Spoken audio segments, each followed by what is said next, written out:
Good morning students, I hope all of you are fine. देखो last time हम अपने 2.3 exercise कर रहे थे, उसी को कंटिन्यू करते हैं। लास्ट टाइम हमने इसके 8 तक सम किए थे, आज हम अपना इसका 9th सम करते हैं। देखो 9th सम क्या है हमारे पास, write the range of the following functions, कि जो भी ये फंक्शन दे रखे हैं अब हमें उनकी रेंज बतानी है। रेंज मतलब कि इसका सोल्यूशन क्या होगा वो मुझे बताना है कि कैसा सोल्यूशन इसका पॉसिबल हो सकता है। देखो हमारे पास फंक्शन फर्स्ट जो दे रखा है वो क्या है, रूट ऑफ x माइनस 5, कि इसकी y की क्या वैल्यूज एग्जिस्ट करेंगी वो बतानी है मुझे।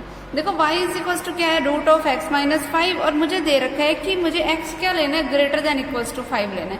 मतलब मुझे x की जो भी वैल्यू लेनी है या तो वो मुझे 5 के इक्वल पुट करनी है या 5 से बड़ी पुट करनी है। देखो अगर मैं इसमें मान लो 5 पुट करूंगी, 5 पुट करूंगी तो मेरे पास देखो y क्या बनेगा, under the root of 5 minus 5, जिसका मतलब क्या हुआ, अंडर द रूट ऑफ 0, तो मतलब क्या आएगा 0।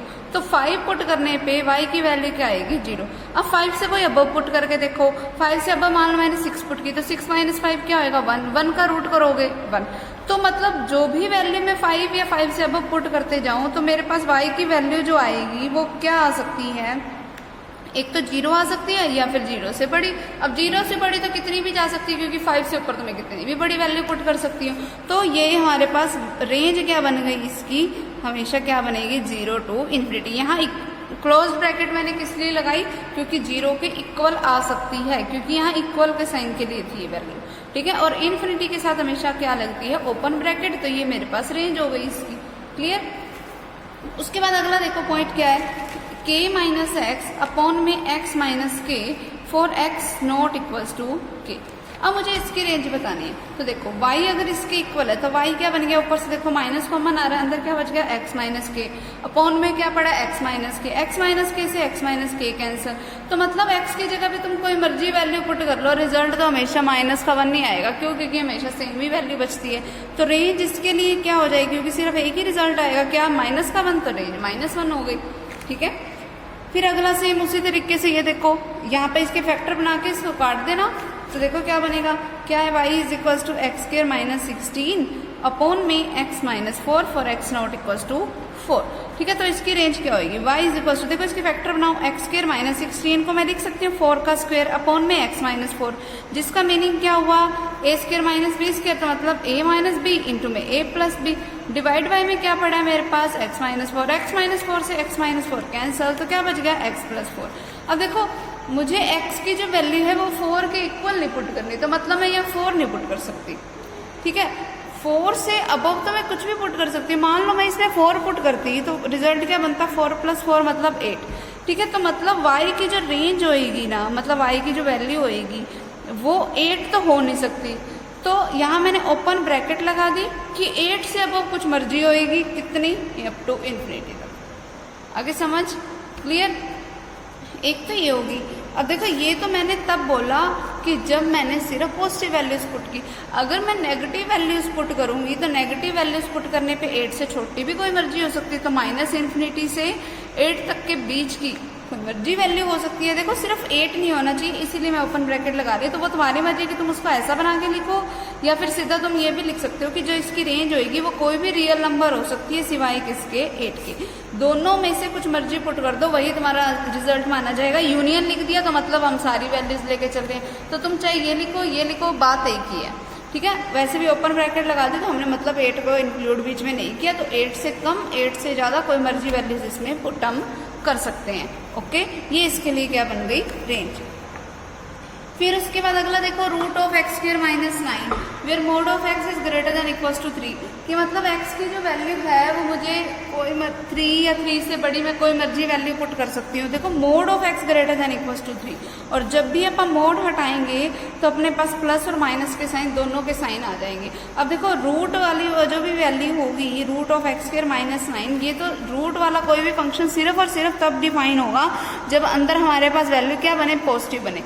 देखो किसी भी x की कोई मर्जी वैल्यू पुट कर लो, जब भी उसका स्क्वायर करोगे वैल्यूज तो पॉजिटिव ही बन जाएगी, ठीक है, क्लियर। तो अगर मान लो मैंने यहाँ पर वैल्यू x की जगह पे वैल्यू पुट कर दी 3, तो 3 पुट किया तो 3 का स्क्वायर क्या होता है 9, 9 माइनस 9 क्या हो गया 0। तो मतलब 3 के लिए तो ये डिफाइन है पड़ा। तो y की वैल्यू एक तो क्या आ सकती है, 0 आ सकती है। अब 3 से बड़ी मैं मान लो कोई मर्जी वैल्यू पुट कर दूँ, 3 से बड़ी कोई मर्जी वैल्यू पुट करोगे तो क्या बनेगा हमारे पास इसका रिजल्ट, देखो कुछ भी पुट करके देख लो। 3 से बड़ी मान लो मैंने 4 पुट कर दी, 4 का स्क्वायर करोगे क्या बनेगा 16, 16 माइनस 9 करेंगे हम तो क्या बनेगा हमारे पास 7, तो एक पॉजिटिव रिजल्ट आ गया। अब 3 से छोटी कोई वैल्यू पुट करके देख लो, मान लो मैंने 2 पुट करके देख लिया, तो 2 पुट करके देखा तो 2 का स्क्वायर क्या होता है 4, 4 माइनस 9 करोगे क्या बनेगा हमारे पास माइनस का 5, तो उसके लिए तो ये डिफाइन ही नहीं बनेगा, रूट हमारे पास डिफाइंड होना चाहिए। ठीक है, तो मतलब मैं x की कोई मर्जी वैल्यू पुट कर सकती हूँ, लेकिन हमेशा y क्या होना चाहिए ग्रेटर देन इक्वल्स टू 0 आना चाहिए। तो इसकी जो रेंज आएगी वो 0 से इन्फिनिटी के बीच ही हम पुट कर सकते हैं, इसके अलावा अब हम और कुछ भी इसमें पुट नहीं करेंगे। ओके, अगला देखो मोड ऑफ x माइनस 7 कि मोड का मतलब क्या होता है कि किसी भी क्वांटिटी को पॉजिटिव बनाना। अगर y मेरे पास मोड ऑफ x माइनस 7 के इक्वल है तो मतलब मैं x की जगह पे कोई मर्जी वैल्यू पुट कर लूँ, अगर बाई चांस अंदर नेगेटिव भी बन रहा होगा तो मोड उसको पॉजिटिव बना देगा। तो इसकी y की जो वैल्यू है वो कोई भी रियल नंबर हो सकती है, लेकिन सिर्फ पॉजिटिव रियल नंबर हो सकती है। तो इसीलिए मैंने क्या लिखी इसकी रेंज 0 से इन्फिनिटी। फिर क्या है मेरे पास y किसके इक्वल है x divided by 1 plus x square के। इसको अब हम कैसे सॉल्व करेंगे, देखो अब मुझे y की वैल्यूज बतानी है कि इसकी y की क्या वैल्यूज आएंगी। इसको अब देखो हम कैसे बताएंगे, सबसे पहले हम इसको सोल्यूशन निकाल लें, क्योंकि यहाँ एक क्वाड्रेटिक इक्वेशन टाइप की फॉर्म बन रही है। देखो क्या बनेगा y plus y x square is equal to x, means क्या बन गया y x square minus x plus में y इज इक्वल टू 0। अब ये x में एक क्वाड्रेटिक इक्वेशन है, तो पहले तो हम ये देख लें कि इसमें x की क्या वैल्यूज पुट कर सकते हैं। जो x की वैल्यू हम इसमें पुट कर सकते हैं वही हमारे पास y की वैल्यूज होंगी ना। तो देखो क्या बनेगा हमारे पास, वो देखो ये है मेरे पास एक quadratic equation in the form of x। तो x क्या बनेगा, माइनस का b होता है फॉर्मूला, माइनस का b क्या है माइनस का 1, तो माइनस इंटू माइनस का 1 plus minus root of b square minus 4ac यानी कि माइनस 1 का स्क्वायर, तो क्या आ गया 1 माइनस में 4 इंटू ए का काम कौन कर रहा है y, इंटू में c का काम कौन कर रहा है y, फिर डिवाइडेड बाय में क्या आएगा 2a यानी कि 2, so that x is equal to minus minus plus का 1 plus minus under the root of 1 minus 4y square divided by 2। अब देखो x तो हमारे पास डिफाइन हो जाएगा, लेकिन y तो सिर्फ ये वाली वैल्यूज तो तभी डिफाइन होएगी जब 1 माइनस 4y स्क्वायर क्या होएगा ग्रेटर देन इक्वल्स टू 0 होएगा। ये हमारे पास अगर ग्रेटर देन इक्वल्स टू 0 ना हुआ, अंदर वाली वैल्यू नेगेटिव हो गई अगर बाई चांस, तो हमारे पास ये क्या बन जाएगा, एक इमेजिनरी फंक्शन बन जाएगा। मुझे तो इसको पॉजिटिव ही रखना है, तो हम क्या करके चलेंगे 1 minus 4y square is greater than equals to 0, यानी कि मैं ये भी बोल सकती हूँ कि 4y square minus 1 is less than equals to 0। अब 4y स्क्वायर माइनस 1 है तो यानी कि क्या बन गया y square minus 1/4 is less than equals to 0, यानी कि y स्क्वायर माइनस 1/2 का square is less than equals to 0, यानी कि y माइनस 1/2 इंटू में y plus 1/2 is less than equals to 0। ये बन गया हमारे पास। अब देखो दो फैक्टर्स की value less than equals to 0 है, तो हमारे पास क्या बन सकता है कि या तो ये फैक्टर 0 से कम है, ये फैक्टर 0 से कम है। देखो 0 से कम होने का मतलब क्या है कि वैल्यू क्या है नेगेटिव है। अब कोई दो टर्म्स की तो मल्टीप्लिकेशन करवा रहे हो, वैल्यू नेगेटिव कब होती है कि या तो फर्स्ट टर्म नेगेटिव वाली हो या फिर सेकेंड टर्म नेगेटिव वाली हो, कोई एक नेगेटिव वाली होगी तभी तो पॉजिटिव इंटू नेगेटिव करके वैल्यू ओवरऑल नेगेटिव बनेगी। मान लो कि जब ये वाली minus 1/1 minus y minus 1/2 less than 0 है, ठीक है, फिर तब उस टाइम पे y प्लस 1/2 क्या है ग्रेटर देन इक्वल्स टू 0, ठीक है। या ये कंडीशन हो सकती है कि y minus 1/2 is greater than equals to 0 है and at the same time y plus 1/2 क्या है लेस देन 0, ठीक है। तो अब इसके अकॉर्डिंग क्या सोल्यूशन बनेगा वो निकाल लेते हैं हम। क्या बनेगा वो देखो, यहाँ से क्या बना that y is less than 1/2 और यहाँ से क्या बना y is greater than equals to minus 1/2। अब इनका अगर मैं कॉमन सोल्यूशन निकालूं कि y की वैल्यू है वो क्या है माइनस 1/2 के या तो इक्वल या उससे बड़ी और 1/2 से छोटी, ये बन गया इसका तो सोल्यूशन। यहाँ पे ये आ गया ओपन ब्रैकेट और यहाँ पर क्लोज, ठीक है। और अगर मैं इस वाले के ऊपर आऊँ तो क्या बन गया y is greater than equals to 2 and y is less than minus 1/2। इसमें तो हमें कोई कॉमन सोल्यूशन नहीं मिला तो इसको तो हम छोड़ देंगे, तो यही इसका क्या हो जाएगा रिजल्ट, ठीक है। ये एक तरीके से क्योंकि कॉमन सोल्यूशन नहीं मिला तो ये क्या बन गया 5, ठीक है। तो ये वाला जो होगा वो हमारा सोल्यूशन बन जाएगा। तो y की वैल्यू यानी कि रेंज की वैल्यू ये हो सकती है। ओके,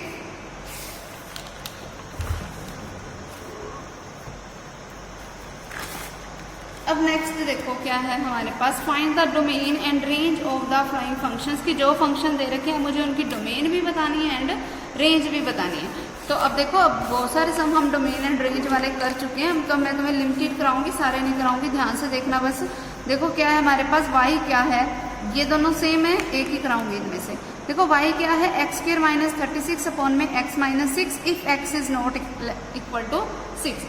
देखो सबसे पहली चीज मुझे डोमेन बतानी है, मतलब x की क्या वैल्यू होगी वो बतानी है। देखो सीधी सी बात है कि डोमेन क्या होगी, डोमेन क्या होगी कि मैं कोई भी रियल वैल्यू पुट कर सकती हूँ। उसने मुझे सीधा बोल दिया कि x बस नॉट इक्वल टू 6 होना चाहिए, मतलब x की वैल्यू 6 नहीं पुट कर सकती, बाकी कुछ भी पुट कर सकती है। तो जो डोमेन होगी वो कोई भी रियल नंबर हो सकती है सिवाय किसके, 6। तो मैंने 6 को क्या कर दिया, माइनस, ये होगी मेरे पास डोमेन। अब आ जाओ किस पे, रेंज पे। रेंज निकालने के लिए अब हम करेंगे क्या, देखो y अगर इसके इक्वल है तो y क्या बन गया, इसके फैक्टर बनाओ, एक्स स्क्वायर माइनस 6 का स्क्वायर अपॉन में x minus 6, so that y is equal to x minus 6 into में x प्लस 6 अपॉन में x माइनस 6। x माइनस 6 से x minus 6 cancel, so y किसके इक्वल बन गया, x प्लस 6 के। अब देखो हमें बोला क्या था कि मैं डोमेन में कुछ मर्जी पुट कर सकती हूँ, कोई भी रियल नंबर पुट कर सकती हूँ। अगर कोई भी रियल नंबर पुट कर सकती हूँ तो वैल्यू तो कुछ भी आ सकती है, लेकिन आना क्या नहीं चाहिए, 6 नहीं हम पुट कर सकते। तो मान लो एक बार मैंने कि 6 ही पुट करके देख लिया, अगर मैंने मान लो यहाँ x की जगह 6 पुट करके देखा तो y क्या बन गया, 12। तो अगर मैं 6 नहीं पुट कर रही, ठीक है, एक चीज ध्यान से सुनो कि मैं कोई भी रियल वैल्यू पुट कर सकती हूँ, तो रिजल्ट भी रेंज का कुछ भी आ सकता है, कोई भी रियल वैल्यू आ सकती है। सिर्फ क्या नहीं पुट किया था मैंने, 6। तो अगर मैं बाई चांस 6 पुट कर देती तो मतलब मेरा रिजल्ट क्या बनता, 12 बनता। तो जब मैंने ये पुट ही नहीं किया तो मैंने इस 12 को क्या कर दिया, माइनस। ठीक है, तो इसकी रेंज क्या हो गई, कोई भी रियल नंबर हो गई सिवाय किसके, इस 12 के। क्लियर।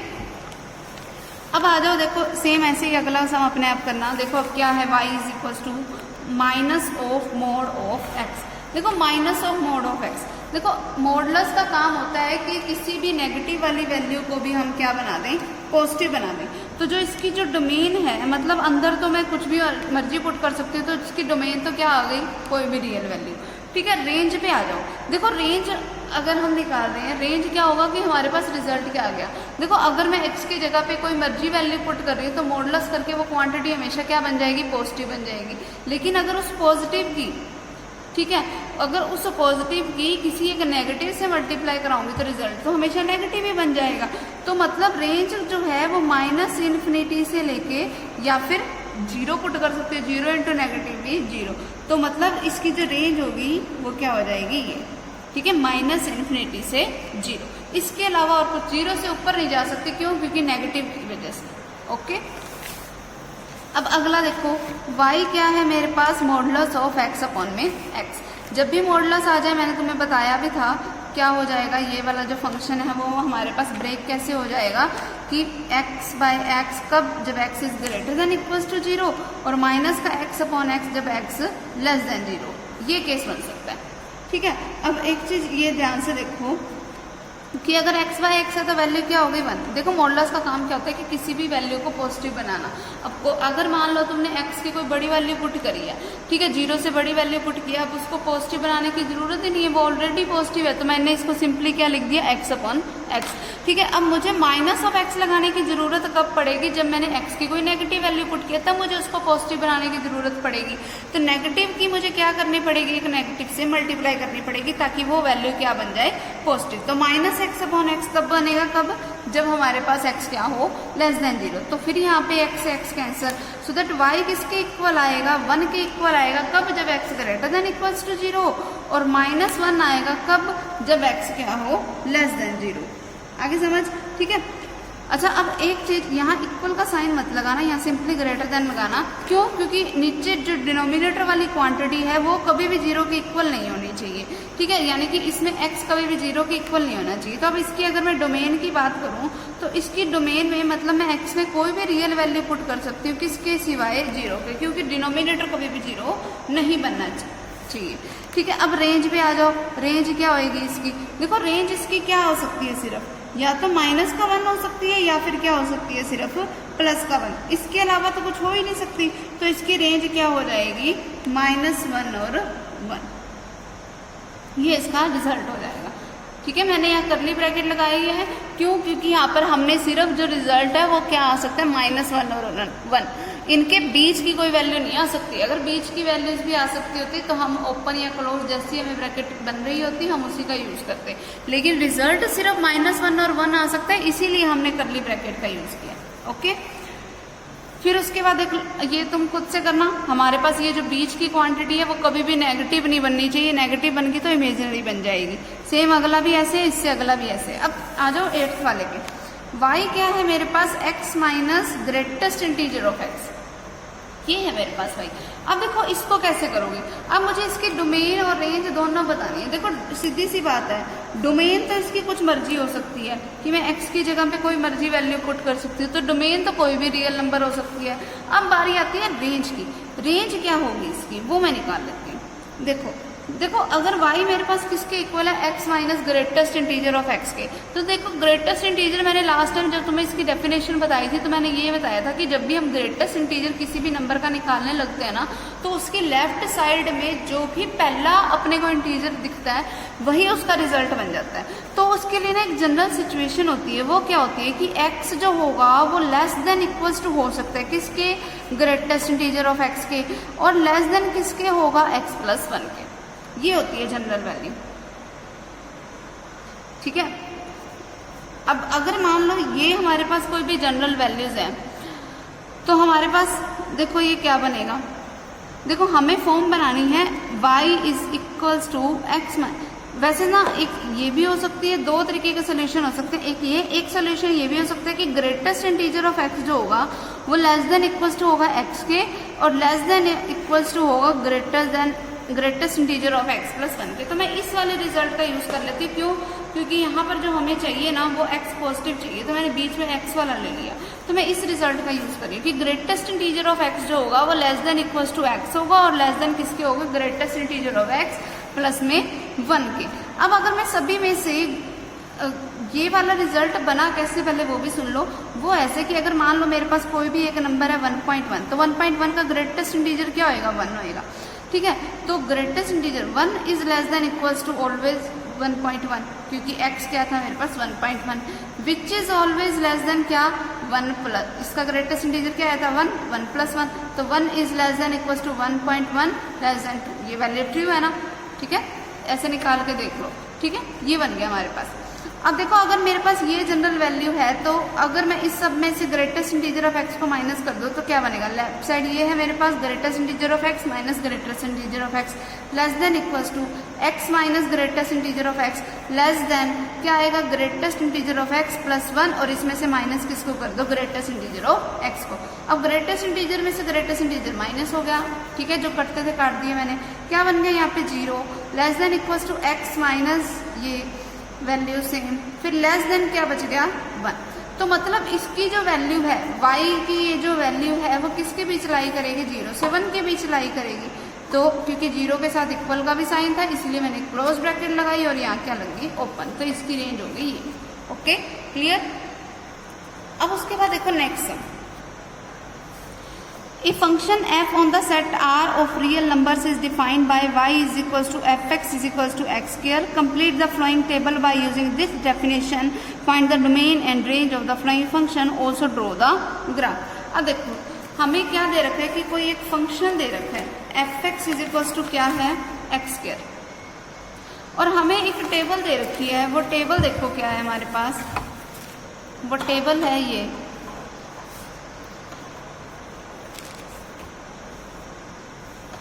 यहाँ x, यहाँ fx, ठीक है, यहाँ दे रखा है -4, -3, -2, -1, 0, 1, फिर 2, फिर 3 एंड फिर 4। ये है हमारे पास टेबल। तो हमें ना fx, पहले तो उसने बोला कि एक तो इस टेबल को भी कंप्लीट करना है, मुझे इसकी डोमेन भी बतानी है, इसकी रेंज भी बतानी है और इसका ग्राफ भी ड्रॉ करना है, ठीक है। तो सबसे पहले जब x की वैल्यू -4 है तो -4 का स्क्वायर करोगे, वैल्यू क्या आ गई 60।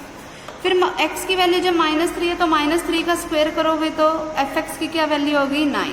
फिर -2 का स्क्वायर क्या आएगा, प्लस का 4, -1 का स्क्वायर करोगे तो प्लस का 1, 0 का स्क्वायर करोगे 0, 1 का स्क्वायर 1, 2 का स्क्वायर 4, 3 का स्क्वायर 9 एंड 4 का स्क्वायर 16। तो ये टेबल तो होगी हमारे पास कंप्लीट। ठीक है। फिर इसने हमसे पूछा कि इसकी डोमेन एंड रेंज क्या होगी। देखो डोमेन क्या होता है कि जो हम एक्स की वैल्यूज पुट करते हैं। अब एक्स की वैल्यू मैंने क्या पुट की है, -4, -3, -2, -1, 0, 1, 2, 3, 4, सिर्फ यही पुट किया तो मैंने ये लिख दी। अब मैंने यहाँ पर कर्ली ब्रैकेट लगाई है, क्यों, क्योंकि मैंने सिर्फ यही वैल्यूज पुट की, इनके बीच की वैल्यूज नहीं पुट की। अब रेंज पे आ जाओ, रेंज क्या होगी इसकी। रेंज क्या होता है कि जो इसका रिजल्ट आया, तो इसका रिजल्ट क्या आया, 0 आया, 1 आया, 4 आया, 9 आया, 16 आया, तो मैंने ये पुट कर दिया, ये इसकी रेंज होगी। अब हमें पूछा क्या गया, अब हमें बोला गया कि इसका ग्राफ भी शो करो। ठीक है, तो अब हम इसका ग्राफ शो कर लेते हैं। देखो ग्राफ हम जब भी बनाते हैं तो एक चीज सबसे पहले ना मैं इसकी टेबल को एक बार दोबारा लिख लेती हूँ ताकि तुम्हें ग्राफ बनाने में कोई दिक्कत ना हो। देखो यहाँ हमारे पास x है, ठीक है, यहाँ हमारे पास y यानी कि fx है, ठीक है। अब मैं इसकी टेबल को एक बार फिर से लिख रही हूँ, -4, -3, -2, -1, 0, 1, 2, 3 एंड 4। यहाँ क्या बनेगा, 16, 9, 4, 1, 0, 1, 4, 9 एंड 16, ये बन गया हमारे पास। ठीक है, अब मुझे इसका ग्राफ शो करना है। देखो जब भी हम इसका ग्राफ शो करते हैं, ये रही हमारी नंबर लाइन, ये हमारे पास काम किसका कर रही है, एक्स एक्सिस का, और यहाँ पर ये क्या बन गई हमारे पास, वाई एक्सिस। यहाँ क्या हो गया, वाई डैश, ये कोई पॉइंट है 0। अब देखो x की क्या वैल्यूज हो सकती है, पॉजिटिव में गई है +4 तक और नेगेटिव में गई है -4 तक। ये ले लिया मैंने 1, ये ले लिया 2, ये ले लिया 3 एंड ये ले लिया 4। फिर -1, -2, -3 एंड यहाँ हो गया मेरे पास -4। फिर ये हो गया। उसके बाद अब देखो y की क्या वैल्यूज है, y की वैल्यूज 0 हो सकती है, फिर 1 हो सकती है, 4 हो सकती है। मैंने अपनी अकॉर्डिंग, जैसे ग्राफ के अकॉर्डिंग अपन ने पॉइंट्स ले लिए। ठीक है, अब देखो जब x की वैल्यू -4 है तो y की वैल्यू क्या है, 16, यानी कि कुछ ये पॉइंट बनेगा। फिर x की वैल्यू जब -3 है तो y की वैल्यू क्या है, 9, तो यानी कि कुछ ये पॉइंट बनेगा। जब x की वैल्यू -2 है तो y की वैल्यू 4, ये पॉइंट बन गया। -1 के लिए ये वाला कोई पॉइंट है, 0 के लिए कोई ये वाला पॉइंट है। ठीक है, फिर इस तरीके से 1 के लिए ये वाला पॉइंट, 2 के लिए ये वाला पॉइंट, फिर 3 के लिए ये वाला पॉइंट एंड 4 के लिए फिर ये वाला पॉइंट। इस तरीके से हमें ये पॉइंट्स मिल गए। अब सिर्फ फ्री हैंड से हमें करना क्या है, इस ग्राफ को ड्रॉ करना है। ये वैसे तो मैंने क्योंकि एक बिना ग्राफ की हेल्प से बनाया है, तो ये मेरा कुछ ऐसे सीधी सी लाइन बन रही है, अदरवाइज जो इसका ग्राफ होगा वो कोई ऐसी शेप का बनेगा, यू टाइप की शेप बना। ठीक है, तो ये इसका रिजल्ट हो जाएगा। तो इसने हमसे देखो डोमेन पूछी थी, रेंज पूछी थी, इसका ग्राफ पूछा था। ठीक है, और फिर हमसे उस टेबल को कंप्लीट करने का पूछा था, तो वो सारा काम हमने कर दिया बस। ठीक है, अगला देखो, let R be the set of real numbers, define a real function f R to R by fx is equals to x plus 10, sketch the graph of the function. ठीक है, तो अब मुझे इसका ग्राफ भी बताना है। fx किसके इक्वल दे रखे, x plus 10 के, तो हम x की कोई भी वैल्यू पुट करते जाओ और बस उसका ये कर देंगे और फिर हम बस उसका ग्राफ शो कर देंगे और कुछ नहीं करना हमें। ठीक है, सेम ऐसा ही है, ग्राफ अपन ने 10th में बहुत सारे शो किए थे, बस वैसे ही करना है हमने। पहले x की वैल्यू 1 पुट कर दी तो y की वैल्यू 11, -1 पुट कर दी तो क्या आएगी, इस तरीके से कुछ भी पुट कर दो, 4-5 वैल्यूज पुट करके बता देना। फिर draw the graph of the function f of real to real defined by fx is equal to x3, same ऐसा ही सम है। ठीक है, इससे अगला देखो, यहाँ पे हमें पॉइंट दे रखे हैं तो हमें इसकी वैल्यूज बतानी है और इसका ग्राफ शो करना है, और डोमेन ये वाली हो गई, रेंज जो इसका रिजल्ट आएगा वो हो जाएगी, ये भी हो जाएगा। फिर उससे अगला देखो, the function f defined by fx is equal to this, ये वाला देखो कैसे करोगे अब तुम। देखो मुझे fx दे रखा है, क्या है हमारे पास fx, 1 - x, 1 and 1 plus x।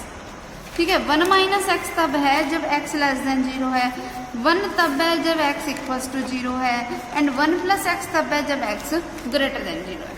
ठीक है, फिर the function f is defined by fx is equals to this, draw the graph of fx। तो अब मुझे fx का ग्राफ ड्रॉ करना है। अब देखो फंक्शन तो हमें डिफाइन करके दे दिया, मुझे सिर्फ fx का ग्राफ ड्रॉ करना है कि फंक्शन का ग्राफ बनेगा क्या। देखो fx का ग्राफ ड्रॉ करना मीन्स y किसके इक्वल होता है, fx के, इसका मतलब मुझे y से रिलेटेड ग्राफ ड्रॉ करना है। देखो अगर fx ये है हमारे पास, पहले तो इसके लिए ग्राफ ड्रॉ करने के लिए हमेशा हमें टेबल बनानी ही है। ओके, तो हम ये टेबल बनाएंगे, यहाँ हम लिखेंगे x और यहाँ क्या लिखेंगे हम, fx। ठीक है, वैल्यूज अपने शुरू कर दो। मान लो मैंने वैल्यूज पुट करनी है -2, -1, 0, 1 एंड 2, 5 वैल्यूज तो बहुत है, सफिशिएंट है इतनी ग्राफ ड्रॉ करने के लिए। ठीक है। तो जब हमारे पास x की वैल्यू -2 है, अब देखो x की वैल्यू -2 है मतलब 0 से छोटी है, तो 0 से छोटे के लिए फंक्शन मुझे fx क्या लेके चलना है, 1 - x टाइप का, यानी कि क्या बनेगा 1 - x की जगह पे मैं क्या पुट कर सकती हूँ -2, तो वो मैंने -2 पुट किया, तो क्या बन गया 1। अब माइनस माइनस क्या होता है प्लस, तो क्या आ गया साथ में 2, 1 + 2 का मतलब 3, तो इसका यहाँ पे क्या पॉइंट बन गया 3। फिर x की जगह पे हम क्या पुट करें -1 पुट करेंगे तो fx क्या बन जाएगा हमारे पास 1 - x टाइप का ही फंक्शन लेना है, तो क्या बनेगा 1 में x की जगह पे मैं क्या पुट कर दूं -1, क्या बन गया 1 + 1, जिसका मतलब क्या हुआ 2, तो यहाँ पे ये 2 बन गया। फिर x की वैल्यू मैं क्या पुट करूँ 0 के लिए तो मुझे सीधा दे ही रखा है 1, तो मुझे पुट करके दिखाने की भी जरूरत नहीं है। फिर जब मैं x की वैल्यू 1 पुट करूँ तब मेरे पास fx क्या होएगा, fx देखो 1 के लिए यानी कि x की वैल्यू जब 0 से बड़ी है तो फंक्शन क्या है मेरे पास 1 + x, तो अब यहाँ पे 1 पुट करो, 1 + 1 मतलब क्या बन गया 2, तो इसका रिजल्ट आ गया 2।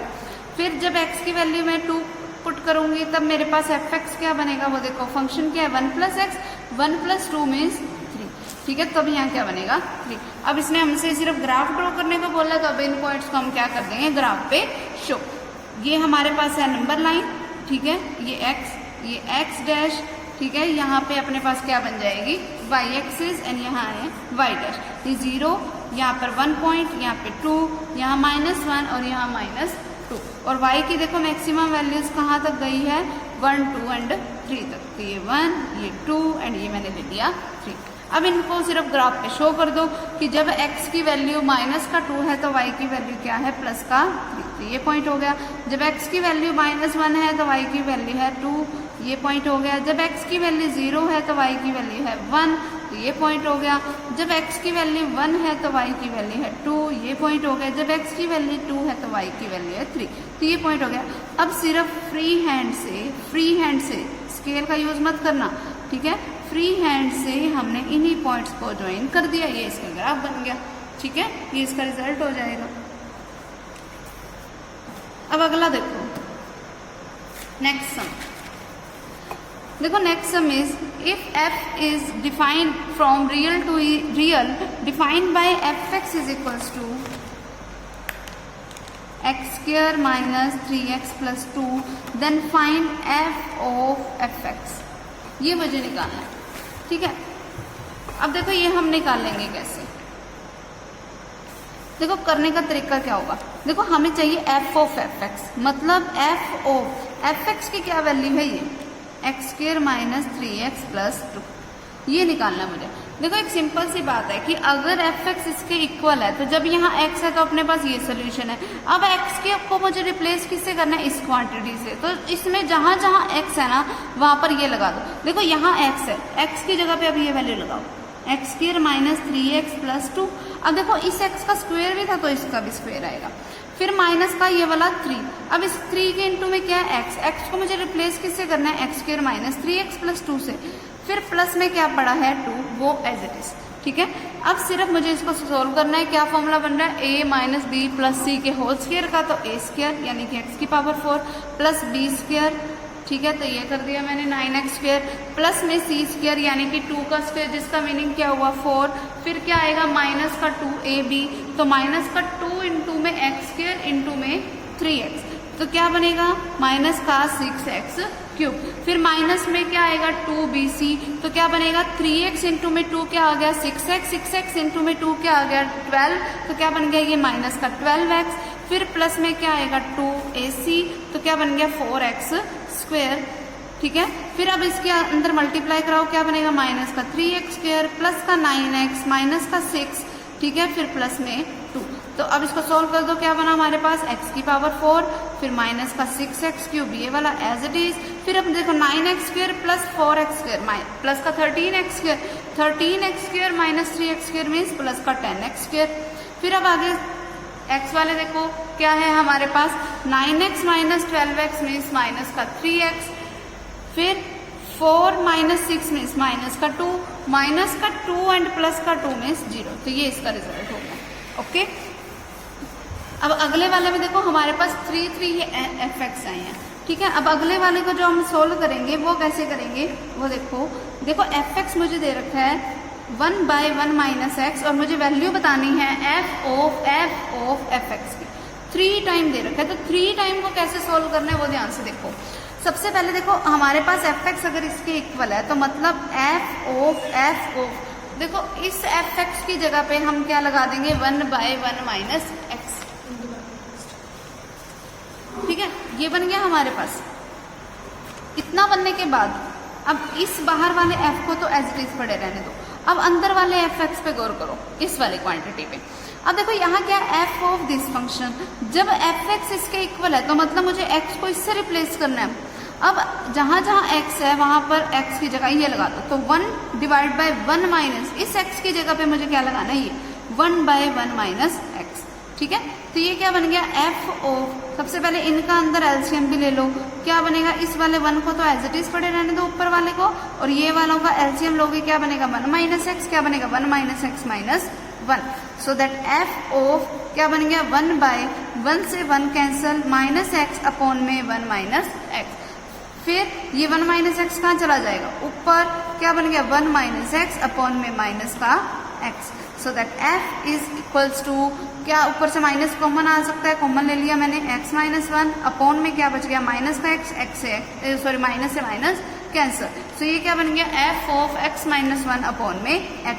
तो जो हमारे पास fx वाला फंक्शन है अब उसमें x को किससे रिप्लेस करना है, इस क्वांटिटी से, तो जहां जहां x है वहां पर ये क्वांटिटी लगा दो। तो देखो ये था हमारे पास मेन फंक्शन 1/1 माइनस x की जगह पे मुझे ये क्वांटिटी लगानी है, तो x माइनस 1 अपॉन में x, क्या बन गया ये 1/, इनका एलसीएम क्या आया x माइनस में क्या आएगा x माइनस 1, क्या बन गया ये 1/x माइनस का x फिर प्लस का 1 अपॉन में x से x कैंसल 1/1/x, ये x कहाँ चला गया ऊपर, तो x इसका आंसर हो गया, और यही रिजल्ट देख लो हमें प्रूफ करना था। क्लियर, इस तरीके से हम इनको सोल्व करेंगे। उसके बाद देखो नेक्स्ट क्या है हमारे पास, fx be a real function defined by fx is equals to this, then prove that f of 2x is equals to 3 times of fx plus 1 divided by fx plus 3। देखो fx किसके equal दे रखे हैं, fx हमें equals to दे रखा है x minus 1 upon में x plus 1 के, ठीक है, और मुझे ये प्रूफ करना है कि f ऑफ 2x इसके इक्वल है। तो पहले तो लेफ्ट साइड लेके चलो, लेफ्ट साइड क्या है f of 2x, f of 2x का मतलब कि जो हमारे पास फंक्शन है उसमें x को किससे रिप्लेस कर दें हम 2x से, 2x से अगर मैंने इसको रिप्लेस किया तो क्या बन गया 2x माइनस 1 अपॉन में 2x प्लस 1, ये बन गया हमारे पास। अब आ जाओ राइट साइड पे, देखो राइट साइड क्या है, राइट साइड है हमारे पास 3 into fx plus 1 divided by fx plus 3, ठीक है, क्या बन गया ये 3 इंटू में fx क्या है मेरे पास x माइनस 1 अपॉन में x प्लस 1, फिर प्लस में ये वाला 1 पड़ा था वो as it is divided by में fx plus 3 means x minus 1 upon में x प्लस 1 और फिर प्लस में 3, ठीक। अब इस 3 की अगर मैंने अंदर मल्टीप्लाई करवाई तो क्या बनेगा बोलो, देखो 3 की मैंने अंदर मल्टीप्लाई करवाई तो 3 जो है x के साथ भी मल्टीप्लाई होएगा, इस 1 के साथ भी मल्टीप्लाई होएगा, तो क्या बन गया 3x माइनस 3 अपॉन में क्या पड़ा x प्लस 1, ठीक है, और फिर प्लस में क्या पड़ा था हमारे पास 1, फिर डिवाइडेड बाय में क्या था x माइनस 1 अपॉन में x प्लस 1 प्लस में 3, यही था ना सारा, और मैंने इसी को ही लिखा है, ठीक है, क्लियर। अब देखो जब मैंने इसको यहाँ पे रख दिया, अब अगला काम मेरा क्या होगा कि मैं इनका क्या ले लूँ एलसीएम, इनका मैंने एलसीएम लिया, क्या बन गया x प्लस 1, यहाँ क्या बना 3x माइनस 3 प्लस में 1 इंटू में x plus 1 means x plus 1, फिर होल डिवाइडेड बाय इनका एलसीएम क्या आया x प्लस 1, क्या बनेगा x माइनस 1 प्लस 3 इंटू में ये वाली क्वांटिटी 3 की x प्लस 1 से मल्टीप्लाई कराओगे तो 3 की x के साथ मल्टीप्लीकेशन 3x, 3 की 1 के साथ मल्टीप्लीकेशन 3, ये बन गया हमारे पास। अब देखो next step, 3x plus x का मतलब क्या हुआ 4x, फिर माइनस का 3 प्लस का 1 मीन्स माइनस का 2 अपॉन में क्या पड़ा x plus 1 whole divided by में क्या पड़ा x plus 3x means 4x minus 1 plus 3 means plus का 2 अपॉन में x प्लस 1। अब ये क्या है first term by second term by third term by fourth term, तो फर्स्ट टर्म की मल्टीप्लाई फोर्थ टर्म के साथ एंड सेकेंड टर्म की मल्टीप्लाई थर्ड टर्म के साथ, आगे समझ, x प्लस 1 से x प्लस 1 कैंसिल, क्या बचा मेरे पास सिंपली 4x माइनस 2 अपॉन में 4x प्लस 2, अब ऊपर से 2 कॉमन आ रहा है, 2 कॉमन ले लिया, अंदर क्या बच गया 2x माइनस 1, नीचे से भी 2 कॉमन आ रहा है, अंदर क्या बच गया 2x प्लस 1, 2 से 2 कैंसिल, क्या बचा 2x माइनस 1 अपॉन में 2x प्लस 1, ठीक है। और देख लो अब हमारे पास लेफ्ट साइड क्या थी, राइट, लेफ्ट साइड भी यही थी ना, और राइट साइड भी हमारे पास यही आ गई। So that left side is equals to right side, और इनको मुझे इक्वली प्रूफ करना था। Okay, clear. उससे अगला देखो y is equals to f x is equals to a x minus b upon में बी एक्स माइनस ए। अब मुझे एफ ऑफ वाई की क्या वैल्यू होगी वो बतानी है। देखो एफ ऑफ वाई का मतलब क्या हुआ, देखो एफ ऑफ वाई का मतलब हुआ एफ ऑफ, देखो y किसके इक्वल था, एफ एक्स, मतलब मुझे प्रूफ ये करना है कि एफ ऑफ एफ एक्स जो है वो एक्स के इक्वल है। सेम यही तरीका है जो अपन ने पहले वाले सम्स में यूज किया। इससे अगला भी सेम यही है कि मुझे एफ एक्स दे रखा है और मुझे वैल्यू क्या प्रूफ करके बतानी है कि एफ ऑफ एफ एक्स जो है वो इसके इक्वल है। ठीक है, तो इन सम्स को ट्राई करना। ये एक्सरसाइज हमारी आज कंप्लीट हो गई। बाकी नेक्स्ट एक्सरसाइज अब हम नेक्स्ट टाइम स्टार्ट करेंगे। ओके।